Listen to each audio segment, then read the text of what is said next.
जी नाज़रीन अस्सलाम वालेकुम, खुशामदीद कहेंगे। प्रोग्राम आप देख रहे हैं फ्रंट पेज। नाज़रीन अखबारात का जायज़ा लेते हैं। हुसैन हक्कानी साहब की जानिब से कुछ नई बातें सामने आई हैं, उस पर बात करेंगे, लेकिन पहले दीगर खबरों का जायज़ा लेते हैं।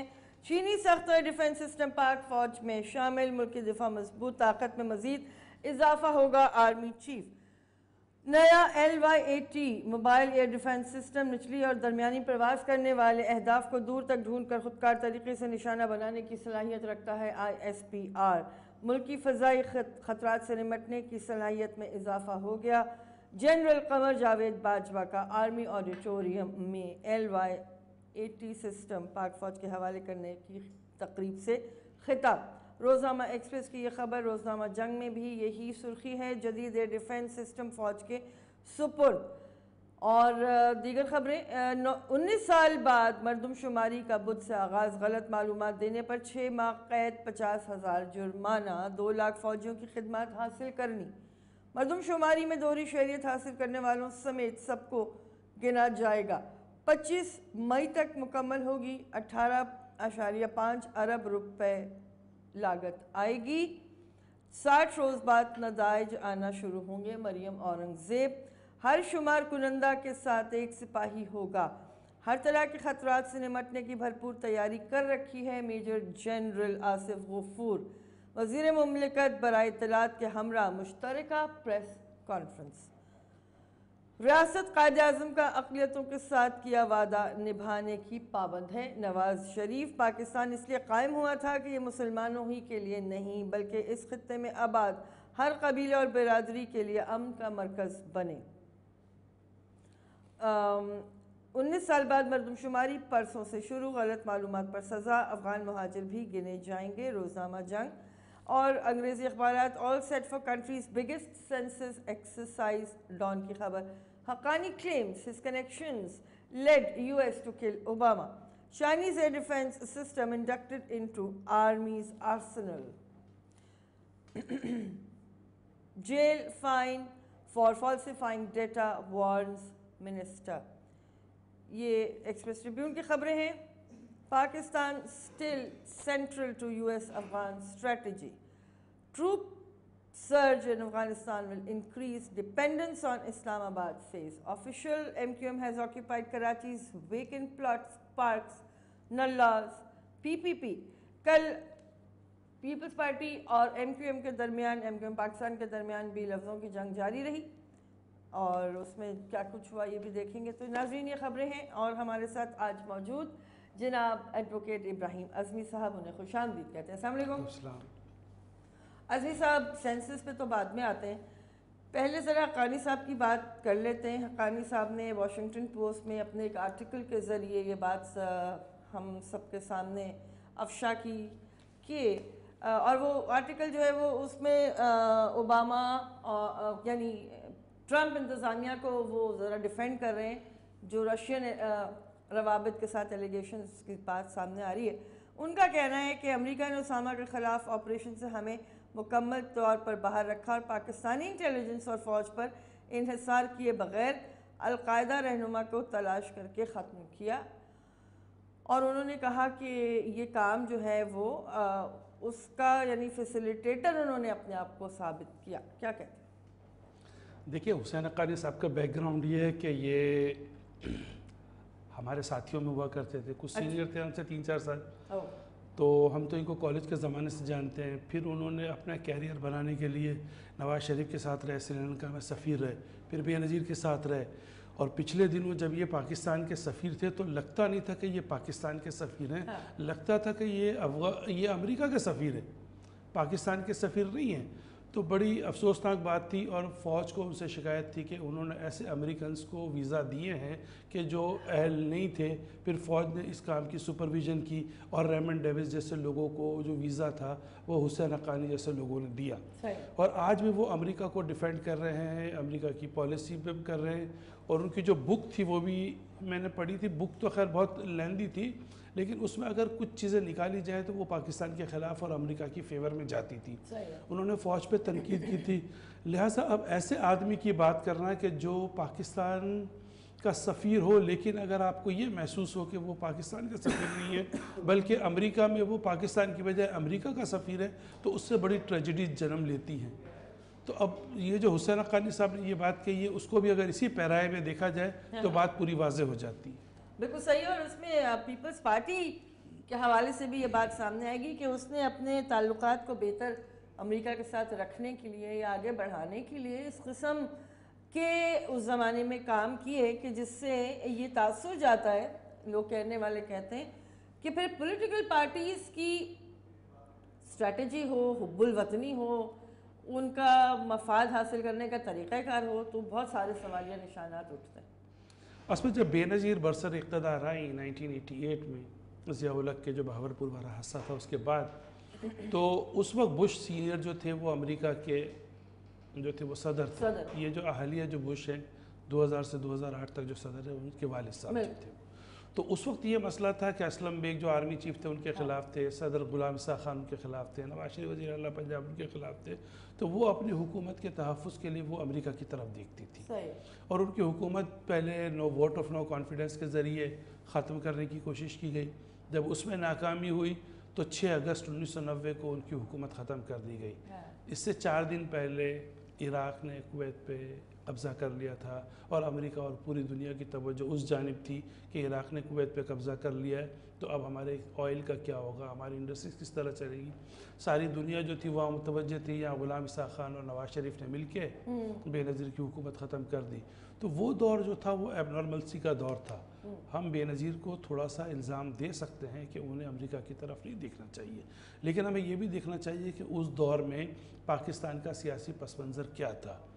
تو اس حوالے سے بے نظیر جو تھی ان کا رجحان اس طرف تھا، اور انہوں نے امریکی یہ جو حسین حقانی کو تو خیر بعد میں سفیر بنے، پہلے وہ نواز شریف کی طرف تھے، پھر سری لنکا میں سفیر بنے، اور وہ جو تھے وہ 93 سے 96 والا جو بے نظیر کا دور تھا اس میں جو تھے وہ حسین حقانی امریکہ کے مطلب معاملات دیکھتے تھے پیپلز پارٹی کی حکومت کے حوالے سے۔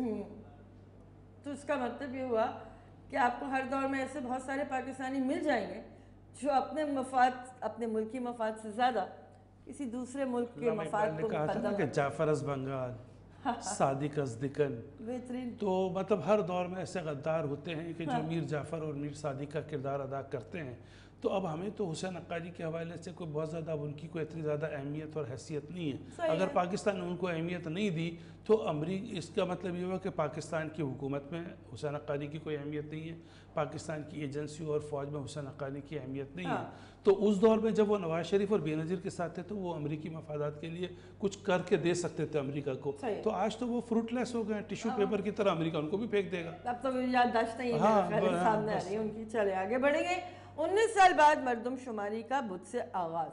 اچھا یہ بھی کل، اچھا اس کو آپ سائن کہیں کہ جب مردم شماری کے حوالے سے سامنے باتیں آ رہی ہیں تو باقاعدہ ایک پریس کانفرنس کے ذریعے پورا روڈ میپ جو ہے اس کو سب انویل کیا گیا، اور سول اور عسکری ہماری قیادت ساتھ بیٹھی ہے، اس کا لاہ عمل طے ہو چکا ہے ظاہر ہے، اب ایگزیکیوشن کا مرحلہ ہے۔ دیکھیں گے کس طرح آگے بڑھیں گی چیزیں، لیکن بریک لیتے ہیں، واپس آئیں گے، اس اہم نقطے کو ڈسکس کریں گے۔ پروگرام آپ دیکھ رہے ہیں فرنٹ پیج۔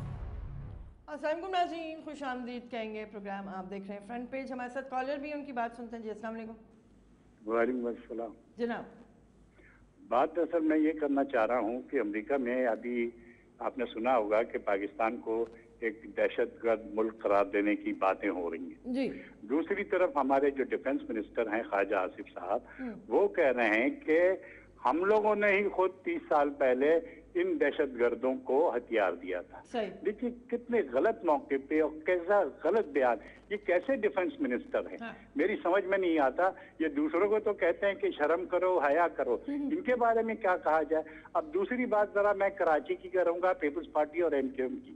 دیکھیے کراچی کی تباہی میں دونوں برابر کے شریک، اور پیپلز پارٹی تو پورے سندھ کی بات کرے، MKM نے کراچی کو کچھ نہیں دیا 2008 سے لے کے 2013 تک، صرف لوٹ مار کی سیاست کی ہے، کسی کے لیے کچھ نہیں کیا، نہ کراچی کے لیے نہ کچھ، اور ابھی یہ مگرمچھ کے آنسو بہا رہے ہیں، بڑی شرم کی بات ہے۔ بہت بہت شکریہ۔ बहुत शुक्रिया जनाब, दोनों मामलात पे हम ज़रूर तबसरा करते हैं, लेकिन ज़रा पहले मरदमशुमारी की बात कर लें। जी, मरदमशुमारी बिल आखिर अब 15 मार्च से शुरू हो जाएगी। अच्छा, वो मरहलावार है, आपको भी इल्म है, 2 मरहलों में होगा ये काम। उसकी वजह से कुछ इंतज़ामी मामला जो सामने हैं, मरदमशुमारी और सिक्योरिटी खदशात, मैट्रिक के इम्तहानात 2 मराहिल में तकसीम। 28 मार्च से होने वाले मैट्रिक साइंस के इम्तहानात अब 15 अप्रैल से होंगे। स्टीयरिंग कमेटी के फैसले के तहत जनरल ग्रुप, रेगुलर और प्राइवेट के 28 अप्रैल से होंगे। 80% सरकारी असातिज़ा मरदमशुमारी ड्यूटी पर जा चुके। एडमिट कार्ड और डेट शीट की फराहमी के लिए 5 हब सेंटर्स और इम्तहानात की निगरानी के लिए रिपोर्टिंग सेल कायम कर दिया गया। तो ज़ाहिर है ये सारे मामलात भी सामने हैं। अच्छा, ये वाली बात तो भी करते हैं कि कहा जाता है कि जब मरदमशुमारी के मामलात हों या और कोई इस तरह की इंतखाबी ड्यूटीज़ हों तो उसमें असातिज़ा को ही शामिल किया जाता है, जिसकी वजह से तालीम जो पहले ही बेड़ा गर्क हो चुकी है जिसका, उस पर मज़ीद ख़राबी पैदा होती है। बहरहाल ये एक इंतज़ामी मामला है, लेकिन अब उम्मीद की जाए कि ये मामला जो है वो सियासत की नज़र नहीं होगा और ये भी बताएगा कानूनन कि एक वक्त ऐसा कि जब MQM ने पिटीशन डाली हुई है सुप्रीम कोर्ट के सामने, तो सेंसस के ऊपर तो उसका कोई असर नहीं आएगा। असल में अगर हाई कोर्ट या सुप्रीम कोर्ट ने स्टे नहीं दिया तो फिर असर नहीं आएगा, फिर नहीं पड़ेगा। ठीक है। जहाँ तक मरदमशुमारी की बात है तो ये पाकिस्तान में 5वीं मरदमशुमारी है। 51 में हुई, 61 में, फिर 72 में, फिर 98 में। तो उसूली तौर पे तो ये हर 10 साल बाद होनी चाहिए। 81 में भी हुई थी, 6ठी मरदमशुमारी है। तो कहने का मतलब ये कि हर 10 साल बाद होनी चाहिए, लेकिन इससे पहले भी बड़ा डिले हुआ था और अब भी तकरीबन 19 साल बाद मरदमशुमारी हो रही है। अब हमारे यहाँ जितनी भी मरदमशुमारियाँ हुई हैं उसके जो फिगर्स थे उन पे हमेशा शुकूक व शुबहात का इजहार किया जाता रहा है। अब मसलन जैसे अगर हम कराची में हैं तो कराची की आबादी 2 से 2.5 करोड़ तवक्को की जा रही है, लेकिन 98 की मरदमशुमारी में भी करोड़ों में आबादी थी, वो लाखों में दिखाई गई। तो कहने का मतलब ये कि अगर आबादी जब कम दिखाई जाती है तो इसका मतलब ये होता है कि आपकी कौमी और सूबाई असम्बली की नशिस्तें इस एतबार से फिर कम हो जाएंगी। फिर जो फंड्स मिलते हैं, एलोकेशन होते हैं, वो सूबे को और फिर डिस्ट्रिक्ट लेवल तक वो मामला जाता है, तो उसमें भी फिर कमी हो जाती है। तो हमारे यहाँ ये समझ में नहीं आता कि कहीं दुनिया में ये नहीं होता। हर जगह मरदमशुमारी को साफ़ सुथरे अंदाज में समझा जाता है, इंतखाबात को बड़ी हद तक साफ़ सुथरा समझा जाता है, लेकिन हमारे यहाँ ये सर्वाइवल ऑफ द फिटेस्ट बना दिया जाता है। Everything is fair in love and war. अपनी आबादी को, अपने इलाके के लोगों को, अपने हम ज़बानों को ज़्यादा दिखाने के लिए पिछली जब मरदमशुमारी हुई थी तो उसमें भी पता चला कि एक ज़िले की आबादी पता नहीं कितने कई गुना बढ़ गई है। उसमें ऐसा था कि 18-18, 20-20 साल के लड़कों ने कहा कि हमारी 3-3 बीवियाँ और हमारे 12-12 बच्चे। तो वो इस तरह अगर हम करेंगे तो फिर तो सिंध की आबादी पूरे पाकिस्तान से बढ़ जाएगी और पाकिस्तान की आबादी चाइना से भी ज़्यादा होगी। बिल्कुल, इसी नुक्ते पे ब्रेक लेंगे, वापस आते हैं। नाज़रीन, प्रोग्राम आप देख रहे हैं फ्रंट पेज। नाज़रीन, खुशामदीद कहते हैं, प्रोग्राम आप देख रहे हैं फ्रंट पेज। नाज़रीन, जो आज की हेडलाइन है उस पर हम बात करते हैं। थोड़ी सी जदीद डिफेंस सिस्टम फ़ौज के सुपुर्द। ये LY-80 दिफाई निज़ाम क्या है, इसके बारे में जंग अखबार में एक न्यूज़ आइटम है। LY-80 या HQ-16A चीनी साख्ता ज़मीन से फ़ज़ा में मार करने वाला दिफाई मिज़ाइल निज़ाम है। इसे 2011 में चीन की मुसल्लह फ़ौज में मुतारिफ़ कराया गया था। तो बेहतरी आएगी ज़ाहिर हमारे डिफेंस सिस्टम में। इसमें जाहिर सी बात है कि पाकिस्तान जो था है वो चीन का एक अच्छा दोस्त है, चीन पाकिस्तान का अच्छा दोस्त है। सही। अब जब ये 60s और 70s की बात थी तो चीन न माशी तौर पे इतना एडवांस था, न फ़ौजी लिहाज से इतना सोफिस्टिकेटेड था। अब चूँकि दोनों चीज़ें चीन के अंदर अपने अंदर समो ली हैं, उन्होंने तरक्की की है, माशी भी और फ़ौजी तरक्की भी की है, तो इससे पाकिस्तान को बड़ा फ़ायदा होगा। माशी तौर पे जो CPEC है उससे पाकिस्तान के फ़वाइद हासिल हैं। इसमें सारा बैकग्राउंड एक मुशर्रफ जब गए थे आपके इंडिया, तो वहाँ के प्रेस ने और नौजवानों ने उनसे पूछा कि पाकिस्तान की तो बड़ी मदद की है चीन ने एटमी हथियार में, तो उन्होंने कहा था कि अब चीन ने पाकिस्तान की इतनी मदद की है कि जितनी रूस ने इंडिया की मदद की है। तो इस तरह मुशर्रफ ने उन्हें लाजवाब कर दिया था। तो चीन पाकिस्तान का अच्छा दोस्त है, माशी तौर पे भी वो हमें सी पैक के हवाले से अच्छे खासा बहुत बड़ा ये प्रोजेक्ट है, गेम चेंजर है। इसी तरह चीन जो है वो फ़ौजी लिहाज से भी पाकिस्तान की मदद कर रहा है, और अगर सिफारती लिहाज से देखा जाए तो जो अक़वाम मुत्तहिदा में चीन का किरदार है वो उससे भी कहीं ज़्यादा बेहतर है कि चीन को वीटो पावर हासिल है, और कुछ पाकिस्तान के मफादात में कुछ ऐसी चीज़ें अक़वाम मुत्तहिदा में होती हैं कि जो वहाँ नहीं होनी चाहिए, तो चीन वहाँ भी पाकिस्तान की मदद कर रहा है। ठीक है, अस्सलाम वालेकुम।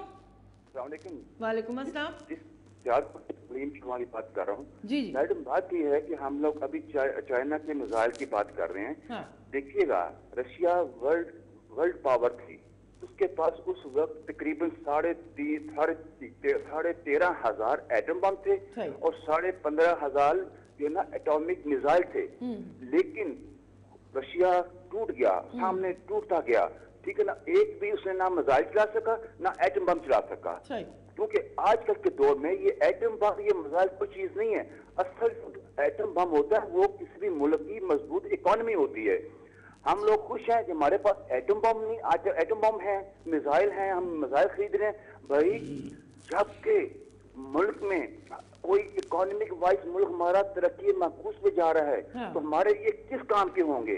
नंबर एक और सवाल करना चाहता हूँ, वो ये है मर्दमशुमारी। पाकिस्तानी मुल्क के जैसे इसमें मर्दमशुमारी के क्या फायदे हैं? अवाम के हकूक सल्ब हो चुके हैं, हुकूमत अपने फराइज भी अदा करी, तो अवाम को इस मर्दमशुमारी से क्या फायदा मिले? ठीक है, बहुत शुक्रिया। आप दोनों सवालों का जवाब देना चाहें। सबसे पहली बात तो इन्होंने एटम बम के हवाले से कही, एटम बम चलाने के लिए लोगों को मारने के लिए नहीं होता, ये सिर्फ डराने के लिए होता है, जिसे डिटरेंस कहते हैं कि दुश्मन को पता हो कि अगर उसने आप पे हमला किया तो आप भी उस पर हमला कर सकते हो। अमेरिका ने जो 1945 में हिरोशिमा नागासाकी पे जो हमला किया था वो इसलिए कि चीन ये जापान एक एटमी ताकत नहीं था। अगर जापान के पास भी एटम बम होते तो कभी इस्तेमाल न होते। आप देखें कि 40-45 साल तक अमेरिका और रूस के दरमियान सर जंग होती रही, लेकिन उसमें एटम बम के इस्तेमाल का किसी ने तसव्वुर भी नहीं किया कि सबके पास था। पहली बात तो ये। दूसरी बात ये है कि रूस जो टूटा है वो इसलिए नहीं टूटा कि उसके पास एटम बम था। रूस अपने अवाम को एक तो ये कि खुराक नहीं दे सका, जो अवाम की बुनियादी ज़रूरतें दूसरा नहीं पूरी कर सका, और दूसरी बात ये कि अफ़गानिस्तान में जो भी जाता है, अफ़गानिस्तान में जो भी गया है, चाहे रशिया गया है पिछली सदी में, इस सदी में चाहे अमेरिका गया है, या 19वीं सदी में चाहे बरतानिया गया था, ये सुपर पावर्स के लिए एक डेथ इनके लिए हेल बना हुआ है कि वहाँ जो भी जाता है वो फंस जाता है। वहाँ कब्ज़ा करना तो बड़ा आसान है, पहाड़ी इलाका है, उनके पास असला नहीं है, लेकिन वहाँ सर्वाइव करना बड़ा मुश्किल होता है। तो ये रूस के लिए ये मौजूदगी थी। जहाँ तक इन्होंने दूसरे सवाल का हिस्सा था मर्दमशुमारी के हवाले से, तो मर्दमशुमारी के बड़े फ़वाइद होते हैं। उसके बगैर आप तय नहीं कर सकते कि आपके लोग कितने हैं, कितने पढ़े लिखे हैं, आइंदा आने वाली कितने लोग पैदा होंगे, उनको कितने स्कूल्स की ज़रूरत पड़ेगी, उनको कितने हॉस्पिटल्स की ज़रूरत पड़ेगी, कितने लोग इंतकाल कर जाएंगे तो उनको कब्रस्तान की ज़रूरत पड़ेगी, कितने हमारे लोग हैं जिनके लिए हमें टेक्निकल इंस्टीट्यूट बनाने हैं, नौजवानों के लिए कॉलेजेस बनाने, ये सारी चीज़ें मर्दमशुमारी से होती हैं। तो हम ये नहीं कह सकते कि मर्दमशुमारी का कोई फ़ायदा नहीं है, ये तो हर 10 साल बाद होनी चाहिए। बिल्कुल सही है। नाज़रीन, आपके साथ एक और ख़बर शेयर करते हैं और आप इस पे ज़रूर तबसरा करें, क्योंकि जिस तरह हमने कल देखा कि पीपल्स पार्टी और MQM के दरमियान लफ्ज़ी गोलाबारी चलती रही और आपस में एक दूसरे को हर तरह के ताने भी दिए गए और ये बुरा भला कहा गया। आवाम को साफ पानी के मंसूबों पर अरबों रुपए हड़प। Clean drinking water for all मंसूबे में गैर मारूफ कंपनियों को ठेके नवाजे गए। सिर्फ दिखावे के लिए चंद प्लांट नस्ब किए गए, बाद अज़ां तमाम गैर फ़ाल हो गए। और इस खबर की तफसीलात ये हैं कि वफाकी और सिंध की ब्यूरोक्रेसी की आपस की मिली भगत के नतीजे में हुआ ये जनाब कि कोई 2 बड़े पानी के मंसूबे थे जो शुरू हुए थे। 26 अरब रुपए की खुर्दबुद सामने आई है। पहले मरहले में 1 अरब रुपए मालियत से क्लीन ड्रिंकिंग वाटर इनिशिएटिव के नाम से मंसूबा उसका आगाज़ हुआ और उसकी तफसील ये थी कि हर तहसील की सतह पर एक RO फिल्टर प्लांट नस्ब करना था, जिसका ठेका 2 गैर मारूफ कंपनियों को दिया गया। उसके बाद आगे बढ़ी ये बात तो फिर 25 अरब रुपए के दूसरे मंसूबे का आगाज़ किया गया, जिसके तहत मुल्क भर की 6035 यूनियन काउंसिल्स में आरओ प्लांट और फिल्ट्रेशन प्लांट नस्ब किए जाने थे। इनके ठेके भी हस्ब रिवायत गैर मारूफ कंपनियों को दिए गए। जो वाटर कमीशन सिंध की बेसिस पे अभी कायम है एक अदालती फैसले के नतीजे में, उसमें भी ये तमाम हक़ाइक़ जो हैं वो पोशीदा रखे गए कमीशन के सामने जो रिपोर्ट पेश की गई। ऑडिटर जनरल ने भी सिंध के इन तमाम मामलात पे खामोशी इख्तियार की हुई है। तो जनाब सिंध के अवाम की एक बड़ी ट्रेजिडी है और कराची के लोगों की इससे भी बड़ी ट्रेजिडी है। सिंध के लोगों की ट्रेजिडी ये है कि वो पीपल्स पार्टी को परफॉर्मेंस की बुनियाद पर वोट नहीं देते, वो भुट्टो ख़ानदान की मोहब्बत की बुनियाद पे। तो सर मुझे बताइए इतनी मोहब्बत क्या है कि अभी तक निकल ही नहीं चुकी? अभी एक तो ये मोहब्बत की वजह से अब तक वोट देते थे। अब दूसरी बदकिस्मती सिंध की और कराची की है कि हमारे यहाँ एक डिवीज़न है कि कराची के लोग एक अलग पार्टी को वोट देते हैं और अंदरून सिंध के लोग अलग पार्टी को वोट देते हैं। पीपल्स पार्टी को कभी भी कराची के शहरी इलाकों से जो उर्दू बोलने वाले हैं, जो महाजिर कहलाते हैं, उनसे पीपल्स पार्टी ने कभी वोट नहीं लिया। और जो कराची की पार्टियां थी वो अंदरून सिंध में कभी कामयाब नहीं हो सकी पिछले 60-70 साल में। और जब से पीपल्स पार्टी आई है 40-45 साल से, तो कोई सवाल ही पैदा नहीं होता कि अंदरून सिंध से कोई और पार्टी कामयाब हो सके। अब ये शहरी और देही की इस तरह डिवीज़न है कि हम दुआ करते हैं कि खुदा करे कि इन दोनों के दरमियान इत्तेहाद कायम रहे, दोनों एक हुकूमत में शामिल हों। अब तक ये रहा है कि पिछले 20-25 साल में कि पीपल्स पार्टी की हुकूमत कभी 3-4 साल से ज़्यादा आगे नहीं बढ़ी। तो कुछ अरसे बाद MQM को मौका मिल जाता था, वो आते थे, कुछ पीपल्स पार्टी आती थी और दोनों का पैचअप होता था। अब ये पिछले तकरीबन समझे कि 8-9 साल से पीपल्स पार्टी सिंध पे हुकूमत कर रही है और पिछले तकरीबन कुछ अरसे से MQM जो है वो उसकी कहीं नुमाइंदगी नहीं है। शहरी इलाकों के लोगों की न काबीना में कोई नुमाइंदगी है विफाकी, न सूबे की काबीना में नुमाइंदगी है और न कराची के लोगों को बल्दियाती सतह पर इख्तियार दिए जा रहे हैं। अभी जो कल प्रेस कॉन्फ्रेंस हुई थी फैसल सब्जवारी की और सईद गनी की, तो सईद गनी जो थे वो कराची के शहरी इलाकों के लोग हैं। ये मेहदी साहब के साथ प्रेस कॉन्फ्रेंस कर रहे थे, तो असल झगड़ा तो वडेरों से। मेयर तो औताक की बात करते हैं, वडेरों की बात करते हैं, तो सामने वडेरों को आना चाहिए अगर MQM से कोई मामला है। तो उन्होंने जो सिंध के जो शहरी सतह के लोग थे उनको आगे कर दिया। तो उसूली तौर पे ये शहरी और देही की लड़ाई है। कराची के लोग इसमें पिस रहे हैं। सीधे तरीके से कराची की जो बल्दिया है उसको जो इख्तियारात दिए जाने चाहिए थे, जो कम अज़ कम मुशर्रफ के दौर में अच्छे खासे इख्तियारात दिए गए थे, अगर पीपल्स पार्टी को वो इख्तियारात हज़म नहीं हो रहे तो कम अज़ कम जो जनरल ज़िया-उल हक़ के दौर में जो इख्तियारात दिए गए थे शहरी सतह पर, वही आप दें उनको। सही बात है। आगे बढ़ेंगे, लेकिन मैं आपसे जो सवाल करना चाहती हूँ वापस आके करते हैं कॉलर की बात सुनने के बाद। जी अस्सलाम वालेकुम। हेलो अस्सलाम वालेकुम। वालेकुम अस्सलाम जनाब। देखिए, पीपल्स पार्टी जो इल्जाम तराशियां कर रही है वो बिल्कुल झूठ पर मबनी है। इसलिए कि अगर एक KMC इदारे में MQM ने बंदे भर्ती करा लिए तो उस पर इतना शोर शराबा। आपने पाकिस्तान को कौन सा इदारा छोड़ा है? स्टील मिल हो, PIA हो, सुई गैस हो, आपका कराची इलेक्ट्रिक सप्लाई कॉर्पोरेशन हो, हर इदारे को तो आपके दौर में तबाह हुए सारे इदारे। आपने वहाँ भर्तियां कर करके पैसे ले लेके भर्तियां की। फिर टीचर एसोसिएट देखें आप कितना वो किया। जमीनों पे कब्जे आपने टीचर्स कोऑपरेटिव सोसाइटी की जमीनों पे आपने लाखों एकड़ जमीनों पे कब्जे कर लिए। खुद तो आप कब्जा माफिया सबसे बड़े हैं। आप ये बताइए कि सिंध बिल्डिंग कंट्रोल अथॉरिटी आपने बना के मंजूर काका साहब को खुली इजाजत दे दी, अरबों खरबों रुपए की करप्शन वो करके आपकी नाक के नीचे चले गए। आपने क्या किया उसके नीचे? फिर कराची को जो है दहशत गर्दी की सुपुर्द आपने किया, तो आपने अमन कमेटी बनाई। आप ही के वजीर दाखिला ने ऐलान किया था ना कि जी मेरी है, मैं इसको लाइसेंस दिए हैं, मैंने कोई शादी में चलाने के लिए नहीं दिए हैं। सही बात, ठीक है, बिल्कुल सही खुदाई साहब, ये बात है, सही है, अपनी जगह पर रिकॉर्ड का हिस्सा इदारे, इन्हें कोई भी डिनाई नहीं कर सकता। लेकिन मैं आपसे सवाल ये करना चाह रही हूँ इब्राहिम अज़मी साहब, एक तरफ तो अरबों खरबों रुपए हर वक्त करप्शन की नज़र हो रहे हैं, गबन हो रहा है, ज़ाया हो रहा है, दूसरी तरफ हम कर्ज पे कर्ज लिए चले जा रहे हैं। क्या अवाम के पास ऐसा कोई फोरम नहीं कि वो ये उठ के सवाल करें कि भाई जो रकूम आप कर्ज के नाम पे लेते हैं उस वक्त तक कोई नया कर्जा नहीं लिया जाएगा जब तक पुराने पैसों का हिसाब ना दिया जाए? मतलब ये तो, और पीपल्स पार्टी की आप बताएं, अपने ही वोटर्स से अपने ही लोगों से मतलब मोहब्बत का बदला ले रहे हैं, क्या कर रहे हैं, कितनी मोहब्बत मांगेंगे, मेरी तो समझ से बाहर। असल ये मैंने कहा कि पहली दफ़ा ऐसा हुआ है कि ये सेकंड टर्म पीपल्स पार्टी को मिली है, कभी इनको पहली टर्म हुकूमत करने का मौका नहीं मिला था।